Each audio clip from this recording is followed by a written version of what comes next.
Welcome to episode 24 of Our College, Your Voices. I'm your host, Kara Monroe. Today, we're going to be talking about an update to the way we deliver online courses at Ivy Tech. In July 2018, a panel made up of campus and systems office representatives presented recommendations to the college's executive council and cabinet related to work done as part of the hubs. The executive council and cabinet endorsed the team's recommendations, agreeing that in order to improve student success and the effectiveness of Ivy Tech's online course delivery, a wider team of people needed to do further study of online courses and make recommendations on how to proceed. That work began in earnest in August of 2018, and I have 4 folks here to talk about how we got to where we are today and where we are with that work. It's important to say that we're recording this episode on February 19th, and it's currently scheduled to broadcast on February 28th. So we may have additional information released college-wide that could be a bit more fresh than what we will talk about today. I also want to note that we are recording this episode for the first time ever via GoToMeeting because, as we say, we always want to bring more voices to you. So you may notice a slight difference in the audio quality of today's episode, but we'll do our best to bring you the best quality possible.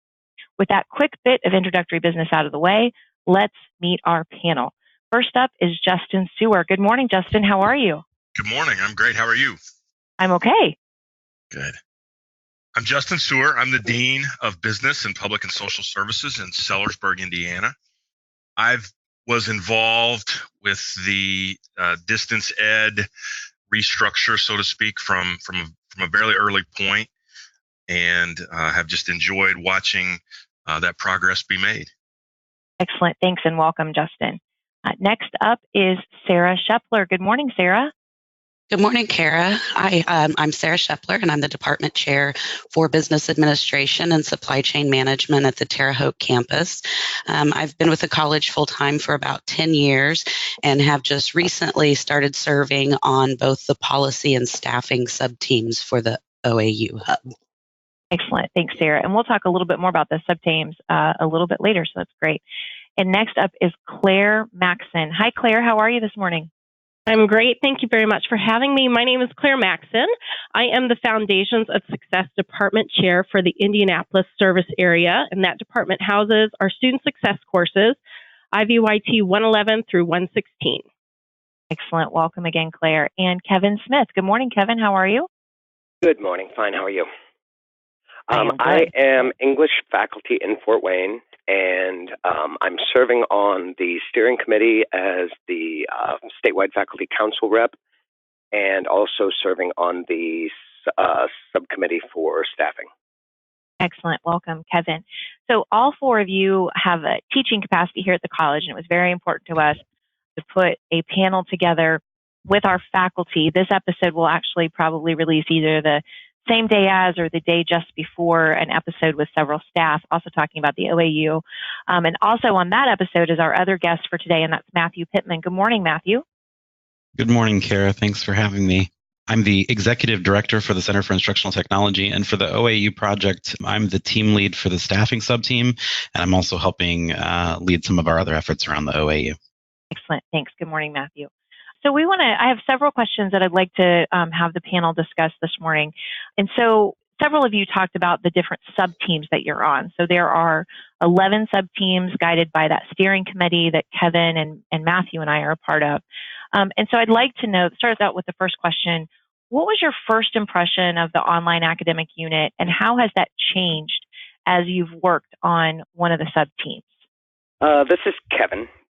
And I was kind of a late addition. I just have been to the January and February steering committee meetings, and I'm just now starting in with staffing. And my biggest impression in January was that a whole lot is still to be determined, and that everybody is listening to us, which is pretty cool.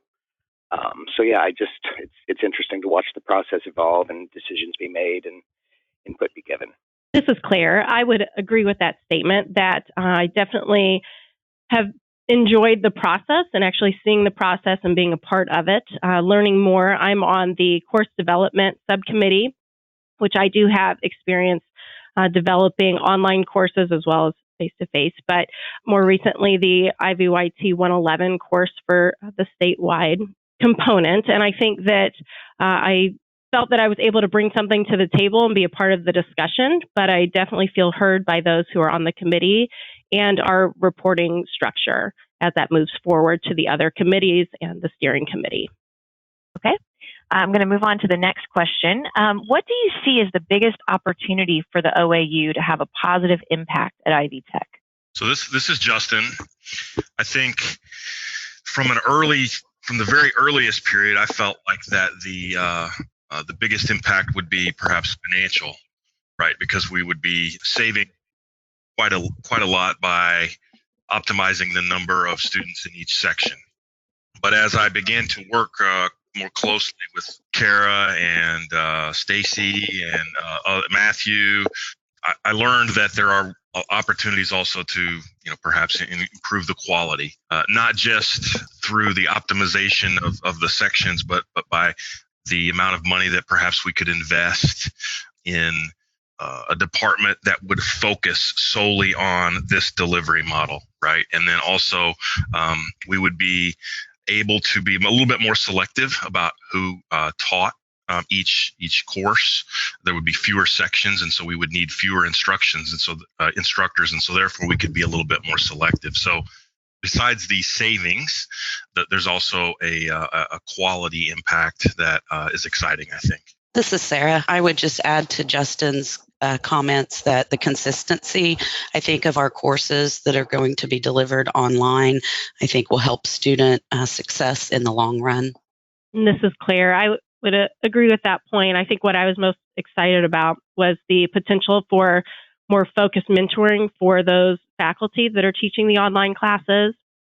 As someone who has mentored online courses for a number of years, and obviously taught a number of those courses that had other mentors, kind of seeing the different approaches to that capacity, I think brings a real opportunity for directed mentoring for those faculty, especially those who may be newer to online teaching but have a lot of great qualities to nurture and bring about. But I do think that ability to mentor the online instructors will be key, because that will then make a better, well-rounded atmosphere for those online students to be successful. This is Kevin, and that kind of piggybacks on that last statement, but is the idea that students will see more consistent course design, not necessarily content, because that will be driven by the discipline, but the idea that the course design will be more unified, and that they'll be able to predict kind of how things will operate maybe a little bit better. Kevin, I really appreciate something you've been reiterating in our steering committee meetings is that while that course design will be more unified, the faculty's freedom in teaching the course will hopefully get actually a little wider. We took this very thou shalt not touch approach to online courses for a really long time here at Ivy Tech, and so faculty were really viewed as just facilitators. And I know you and I in particular have had some good chats during steering committees that do the OAU. Well, yes, we want the design to look the same. We hope that the freedom in teaching actually becomes much broader. So I appreciate all the benefits you guys have talked about. That's great.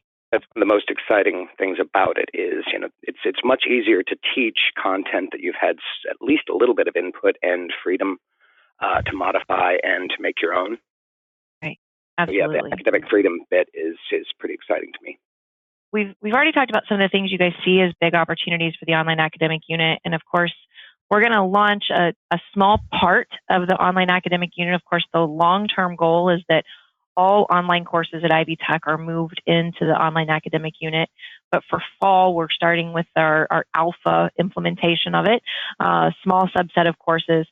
What are you excited for, and what are you going to be watching for as a member of a sub-team? This is Justin. I'm excited. Two things. One, the fact that we're kind of dipping our more than just our toe, but we're dipping our lower leg in, right? And we're going to see how it goes, and there are going to be opportunities to learn as we go. And so I guess I'm kind of looking forward to seeing how the OAU and its staff collaborate with the campuses to make this thing work? And then what do we learn from each other, and what do we learn from that collaboration, so that when we move forward and perhaps dip our upper leg into the water, what will that look like?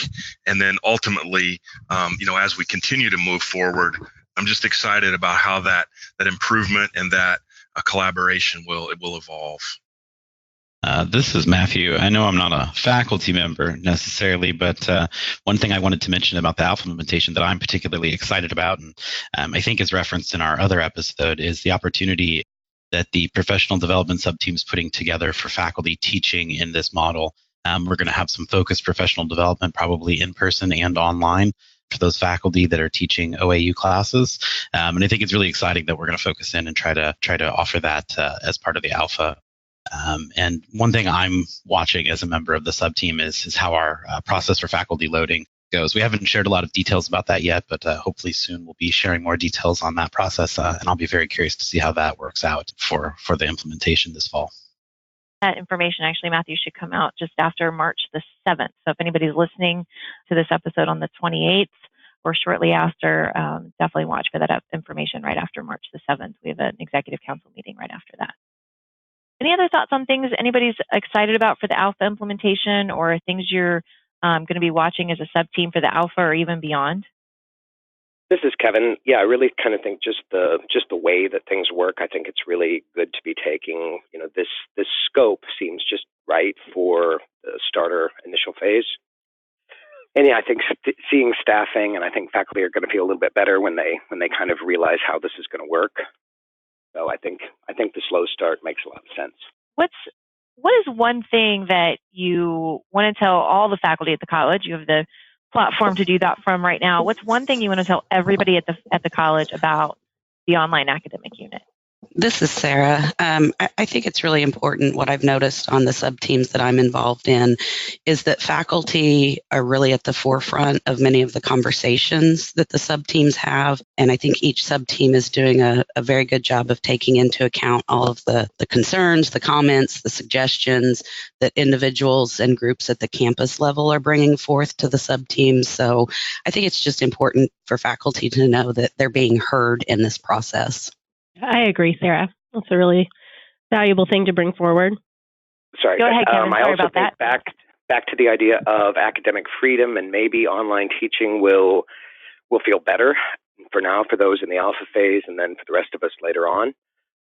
There's still a lot of questions to be answered, but yeah, I think basically, originally some people's idea when this idea was first given to us was that it might be like this mothership for online teaching, where we were losing those sections and kind of losing the ability to have kind of a mixed load. But I think if anything, it's going to be as good or better for most of us. So you've each been on sub-teams. Some of you since August, we loaded the sub-teams. I think it's important for folks who are listening to know we loaded the sub-teams sort of in some waves as folks came back on schedule and as people have expressed some interest in being involved. We've been able to try to plug folks into different sub-teams over time. So some of you have been on sub-teams since, I know, Justin, you've been involved with this since like July of 2016, whereas Kevin, you stated in your introduction, really sort of plugged in since February or since January. So for each of you, as you think about your experience with this project, are there any light bulb moments that you've had as you've worked through this that you want to share with other folks? This is Justin. I've had several.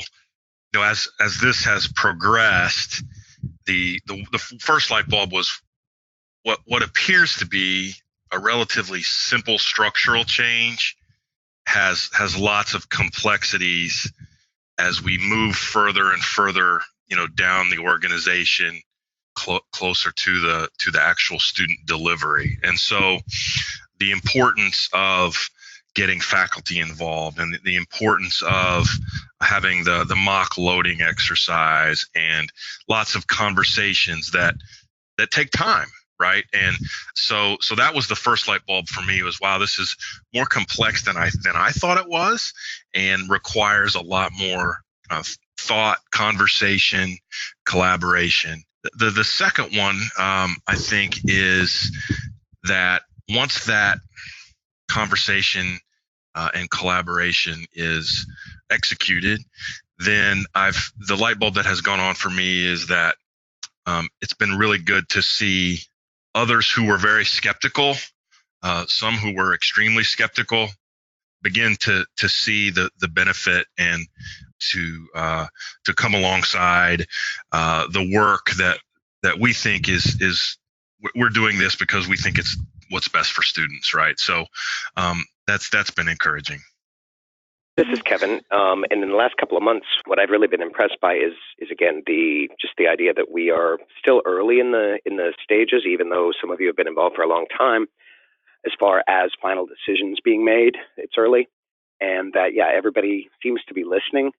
And that's one thing, like on my campus and with the faculty council on Friday, is just kind of reiterating that to people who are and have been pretty skeptical about how this might impact us. I think one of the interesting things is just, being part of those conversations and brainstorming and thinking about ways we can improve, whether it's course development or delivery, which happens to be the group that I'm working with. But as we start to kind of go down one road, we'll be like, oh, wait, there's another subcommittee working on that. Or, we can toss this over to them, and that there is kind of some volleying of some ideas if we come up with something that might be beneficial to pass it along to one of the other sub-teams. And so while we're not necessarily, seeing all of those groups, we're just seeing our subcommittee working, that we're able to pass information between those groups, and to think that there's so many people working on it is kind of amazing. I love that point, Claire. We have over 90 people working on this project, and it's amazing to me too to see how subcommittees pass information back and forth between one another. I think in higher education, so often we talk about the silos that we build up. This is a project where we're trying so hard to break down all those silos and make sure that every team that needs to know something has that information to know it. And so I'm really excited about that too. And I'm really glad you brought that point out. So, what are some of the big things that are still unknown that you're looking forward to getting some answers on? It feels to me like there's still a lot more unknown than known, and that is where we are in this project, and that's okay. But for you guys, what are you most excited about seeing and learning and watching us get better at? This is Justin. For me personally, I'm just really interested to see, we started sort of building some models about how we thought this might look, and those models have evolved and changed. But, kind of like our 8-week experiment, it's nice to see what the results, post execution. So for this initiative, I'm just looking forward to seeing, okay, what are the results in quality and in student success, the financial savings, all of those things relative to kind of what we envisioned as we were building models and thinking about what things might look like and what the results could be in the early stages. This is Kevin, and one of the ideas that came up in a meeting recently was, and I'm sure it's been a part of the whole process, but is student support and the increases and new ways of looking at that as a closer eye and bigger focus is put onto online education. I think it'll be kind of cool as I walk around my campus thinking, okay, that's going to need that, and they're probably going to have additions in terms of their programming and their tutoring and all those good things that'll benefit students and maybe change some numbers. We asked each of the sub-teams to include as a part of their project charter, the sort of scope of work document that we use for sub-teams here at Ivy Tech, to look at other institutions and best practices out in the field that they saw. And I think, Kevin, you alluded to one, which was a sort of a student orientation. I'd love for anybody else to talk about that one to you or anybody else to talk more about that one. But what institutions or other best practices are you most encouraged by or most excited about? This is Kevin, and to be honest, basically because I'm so new to the project, but is what I'm hearing as opposed to what I've actually learned on my own, but what I'm hearing from other people on this 90 member team, I think it's kind of cool. And the idea that, looking at what works at other institutions and where we differ and how things would need to be modified for our student population and for the way that we're going to tackle online learning as a whole.